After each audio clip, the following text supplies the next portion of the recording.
Hi friends, ज्ञान भारती के इस नए वीडियो में आपका स्वागत है। और मध्य प्रदेश की नदियों के क्रम में आज हम 4 नदियों को लेकर आ गए हैं और इन 4 नदियों के बाद अगले वीडियो में हम कुछ और नदियों को पढ़ के इस श्रृंखला मध्य प्रदेश की नदियों को खत्म कर देंगे। तो आइए आज जानते हैं हम आज की 4 नदियों के बारे में। तो आज की 4 नदियां हैं पार्वती नदी, सिंध नदी, तवा नदी और काली सिंध नदी। तो आइए हम शुरू करते हैं पार्वती नदी से। पार्वती नदी उद्गम होता है मध्य प्रदेश के सीहोर जिले के आष्टा तहसील के। आष्टा तहसील ध्यान रखेंगे, मध्य प्रदेश के सीहोर जिले के आष्टा तहसील के सिद्दीकीगंज गांव के पास घने जंगलों से, गांव का नाम है सिद्दीकीगंज, उसके पास के घने जंगलों से ऊंचाई 610 मीटर और पर्वत श्रृंखला है विंध्याचल पर्वत श्रृंखला। यहां से उद्गम होता है पार्वती नदी का और विलय होता है राजस्थान में सवाई माधोपुर जिले के पाली ग्राम के निकट। सवाई माधोपुर राजस्थान के पाली ग्राम के निकट चंबल नदी में इनका विलय हो जाता है।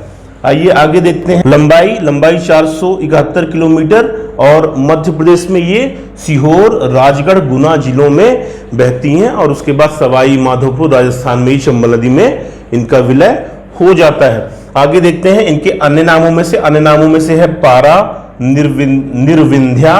कालिदास के मेघदूत में इन्हें निर्विंध्या कहा गया है, ध्यान रखेंगे। अन्य नामों में एक पारा और एक निर्विंध्या। निर्विंध्या कालिदास के मेघदूत में कहा गया है, इसको ध्यान रखेंगे। अगर हमसे पूछा जाता है कि मेघदूत में पार्वती नदी को क्या कहा गया तो हमें ध्यान रखना है निर्विंध्या। आगे देखते हैं बांध, महत्वपूर्ण बांध। मध्य प्रदेश के राजगढ़ जिले के रेसाई गांव में पार्वती नदी पर पार्वती वृहद बांध का निर्माण किया जा रहा है। निर्माण 2018 से प्रारंभ हुआ है और यह निर्माण अभी जारी है, ध्यान रखेंगे। राजगढ़ जिले के रेसाई गांव में पार्वती नदी पर पार्वती वृहद बांध, इसका नाम ही है पार्वती वृहद बांध, इसका निर्माण कार्य जारी है। महत्वपूर्ण तथ्यों के बारे में देखते हैं नदी के। तो पार्वती नदी का उल्लेख महाभारत के भीष्म पर्व में मिलता है। उसके बाद लहासी, अंधेरी, बिलास, बरनी, बैंथली और चौपट पार्वती की सहायक नदियां हैं। तो ये है पार्वती नदी के बारे में कुछ महत्वपूर्ण तथ्य। तो हमारी आज की दूसरी नदी है तवा नदी। तवा नदी के बारे में जानते हैं। उद्गम मध्य प्रदेश के छिंदवाड़ा जिले के जुन्नार देव तहसील के हिरदागढ़ गांव से, ध्यान रखेंगे। छिंदवाड़ा जिला मध्य प्रदेश, जुन्नार देव तहसील और हिरदागढ़ गांव से सतपुड़ा पर्वत श्रृंखला के महादेव पर्वत की काली भीत पहाड़ियों से। बहुत महत्वपूर्ण चीजें हैं, बिल्कुल ध्यान रखेंगे। उद्गम कहां से होता है तवा का, एक बार फिर देखते हैं। छिंदवाड़ा जिले के जुन्नार देव तहसील के हिरदागढ़ गांव से पर्वत श्रृंखला पड़ती, सतपुड़ा पर्वत श्रृंखला। सतपुड़ा पर्वत श्रृंखला की महादेव की काली भीत पहाड़ियां हमें ध्यान रखना है। विलय होता है होशंगाबाद जिले के बांद्रा भान गांव में नर्मदा नदी में। तो तवा नर्मदा में जाके होशंगाबाद के बांद्रा भान में मिल जाती हैं। लंबाई है 172 किलोमीटर, ध्यान रखेंगे 172 किलोमीटर। प्रवाह होता है उत्तर पश्चिम दिशा में और मध्य प्रदेश में ये छिंदवाड़ा, बैतूल, होशंगाबाद जिलों से होकर बहती हैं और अंत में होशंगाबाद जिले के बांद्रा भान गांव में ये नर्मदा में मिल जाती हैं। बांध देखते हैं। बांध, तवा बांध 1978 में तवा नदी पर बना। तवा बांध तवा नदी के नाम पर ही तवा बांध 1978 में तवा नदी पर बना। यह तवा और देवना नदियों के संगम पर स्थित है। अगर आपसे पूछा जाए कि वहां पे और कौन सी नदी है तो देवना नदी है। तो तवा और देवना नदियों के संगम पर स्थित है। यह नर्मदापुरम जिले के इटारसी में है। नर्मदापुरम जिसे अब होशंगाबाद का, जो उसका पुराना नाम नर्मदापुरम का होशंगाबाद था, अब उसे नर्मदापुरम कहा जाता है। तो होशंगाबाद जिला, जिसे होशंगाबाद जिला आज भी हम लोग जानते हैं, उसका नया नाम नर्मदापुरम है। तो नर्मदापुरम जिले के इटारसी में है। इटारसी जो कि प्रसिद्ध रेलवे स्टेशन है, सभी ने नाम सुना होगा। तो ये पड़ता कहां है, इटारसी में, नर्मदापुरम के इटारसी में।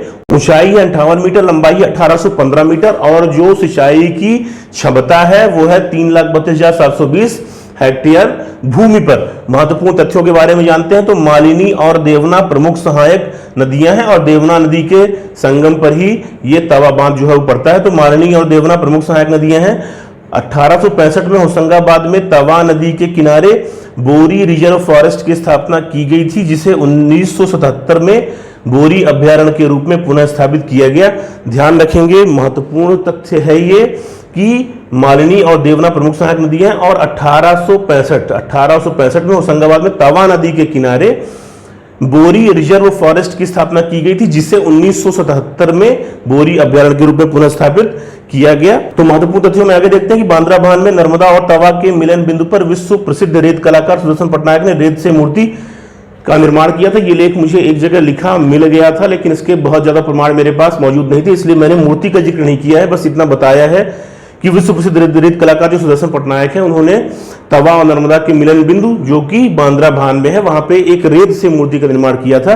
उसके अलावा बांद्राभान में नर्मदा एवं तवा के संगम पर कार्तिक पूर्णिमा में बांद्राभान मेले का आयोजन किया जाता है। 4 दिवसीय इस मेले को मिनी कुंभ भी कहा जाता है। तो इस चीज को भी हमें ध्यान रखना है कि मिनी कुंभ किसे कहते हैं, जो कि बांद्राभान में नर्मदा और तवा के संगम पर एक मेला लगता है, उसे मिनी कुंभ भी कहा जाता है।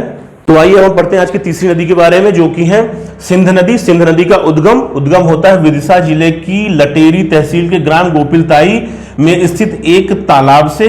इस तालाब को भी गोपिलताई तालाब कहा जाता है और ऊंचाई है 575 मीटर। ध्यान देंगे एक बार फिर, विदिशा जिले की लटेरी तहसील के ग्राम गोपिलताई में स्थित एक तालाब, जिसे गोपिलताई तालाब भी कहा जाता है और ऊंचाई है 575 मीटर। और इस गोपिलताई तालाब से एक और नदी जिनका नाम साकड़ है का भी उद्गम होता है। फिलहाल हम सिंध नदी के बारे में ही पढ़ रहे हैं। विलय होता है उत्तर प्रदेश के जालौन जिले में यमुना नदी में। ध्यान देंगे कई जगह पे ये डाटा गलत लिखा हुआ है, लेकिन मैंने पूरी रिसर्च करके निकाला है कि जिला जो है वो जालौन है और यमुना नदी में जो है जाके सिंध नदी मिल जाती है। उत्तर प्रदेश के जालौन जिले में लंबाई है 470 किलोमीटर, मध्य प्रदेश में 461 और उत्तर प्रदेश में लगभग 9 किलोमीटर ही ये बहती है। प्रवाह की दिशा उत्तर पूर्व दिशा में है। बांध एक बहुत महत्वपूर्ण परियोजना इस नदी पर, सिंध नदी पर है, जो कि है माड़ी खेड़ा बांध या मड़ीखेड़ा बांध, जिसे मोहिनी सागर परियोजना भी कहा जाता है। स्थित है शिवपुरी जिला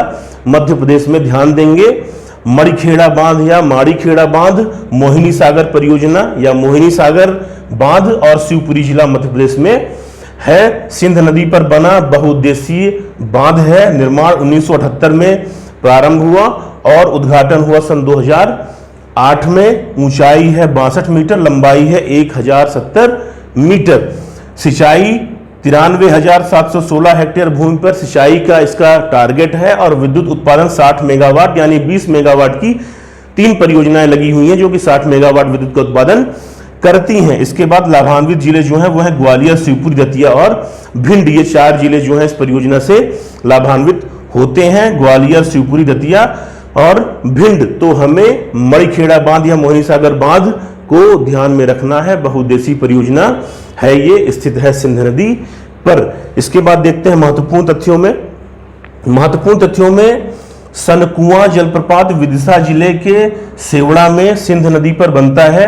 यहाँ सनकुआ धाम है, जहां भगवान ब्रह्मा के 4 पुत्रों ने तपस्या की थी। ध्यान देंगे, ध्यान रखेंगे, सनकुआ जलप्रपात एक जलप्रपात है। इस जलप्रपात का महत्व क्यों है? क्योंकि यहाँ पर सनकुआ धाम है, जहां पर पौराणिक कथाओं में कहा गया है कि ब्रह्मा जी के 4 पुत्रों ने यहां तपस्या की थी। जगह है दतिया जिले के सेवड़ा में। ठीक, इसके बाद देखते हैं पार्वती, नन, पहुज, माहुर प्रमुख सहायक नदियां हैं। वर्षा ऋतु में सिंध नदी में भयंकर बाढ़ आती है एवं वर्ष भर नदी में जल रहता है। बाढ़ इसमें बहुत ज्यादा आती है, जल भी वर्ष भर रहता है और जो इनके किनारे हैं वो चट्टानों से लैस हैं, बहुत ज्यादा चट्टानें इनके किनारों पर मिलती हैं, इसलिए ये सिंचाई के लिए भी उपयुक्त नहीं मानी जाती। बाढ़ भी आती है और वर्ष भर पानी इनमें रहता है। आगे देखते हैं, सिंध नदी गोपी तलाई तालाब से निकलती है और इस तालाब से एक और नदी साकड़ का उद्गम होता है। जैसा कि मैंने आपको पहले ही बताया था, गोपिल तलाई गांव और गोपिल तलाई गांव के नाम से गोपिल तलाई तालाब भी कहा जाता है और एक और नदी साकड़ का उद्गम भी इस तालाब से होता है। और लास्ट में देखते हैं, सिंध नदी विदिशा, गुना, शिवपुरी, दतिया और भिंड जिलों में बहती है। तो मध्य प्रदेश में ये विदिशा जहां से इनका उद्गम होता है और उसके बाद गुना, शिवपुरी, दतिया और भिंड जिलों में ये बहती हैं। और आइए हम जानते हैं आज की आखिरी नदी के बारे में। तो आज की आखिरी नदी है काली सिंध नदी। काली सिंध का उद्गम मध्य प्रदेश के देवास जिले के बागली गांव के पास विंध्याचल पर्वत श्रृंखलाओं से होता है। ध्यान देंगे, देवास जिले से निकलती है, गांव है बागली गांव और पर्वत श्रृंखला है विंध्याचल पर्वत श्रृंखला। विलय होता है राजस्थान के भरतपुर जिले के नौनेरा गांव में चंबल नदी में। ध्यान रखेंगे। नौनेरा गांव, भरतपुर जिला, राजस्थान, और गांव पता है नौनेरा, जैसे कि मैंने आपको बता दिया। चंबल नदी में ये मिल जाती हैं। इनकी लंबाई है 278 किलोमीटर। इनकी लंबाई के बारे में बहुत ज़्यादा गलत डेटा जो है वो मिलता है, लेकिन बहुत रिसर्च करने के बाद मैंने ये 278 किलोमीटर की लंबाई जो है वो निकाली है, जो कि एक्चुअल में है। तो लंबाई 278 किलोमीटर है। महत्वपूर्ण तथ्य इनके बारे में जान लेते हैं कि नेवज, परवान, आहूज सहायक नदियां हैं। गागरोन का प्रसिद्ध किला काली सिंध और आहूज के संगम पर राजस्थान में है। ध्यान देंगे, बहुत महत्वपूर्ण ये तथ्य है। गागरोन का प्रसिद्ध किला, गागरोन का बहुत आलीशान और प्रसिद्ध किला जो है राजस्थान गागरोन काली सिंध और आहूज नदी के संगम पर है। संगम जहां होता है तो किले की दीवार वहां से कुछ दूरी पे ही दिखाई देती है। इसके अलावा देखते हैं कि खिवनी वन्यजीव अभ्यारण्य देवास जिले में काली सिंध नदी के तट पर है। खिवनी वन्य अभ्यारण्य, ध्यान रखेंगे, देवास जिले में खिवनी वन्य अभ्यारण्य जो कि काली सिंध नदी के तट पर स्थित है। इसके अलावा नदी जोड़ो परियोजना के अंतर्गत पार्वती और काली सिंध नदियों को जोड़ा जा रहा है। नदी जोड़ो परियोजना, जैसा कि हमने पहले भी कुछ नदियों के बारे में पढ़ा था, तो नदी जोड़ो परियोजना के अंतर्गत काली सिंध और पार्वती नदियों को भी जोड़ा जा रहा है। इसके अलावा देवास, शाजापुर, आगरमालवा और राजगढ़ जिलों से होकर ये नदी मध्य प्रदेश में बहती हैं और उसके बाद जाके राजस्थान में चंबल नदी में मिल जाती हैं।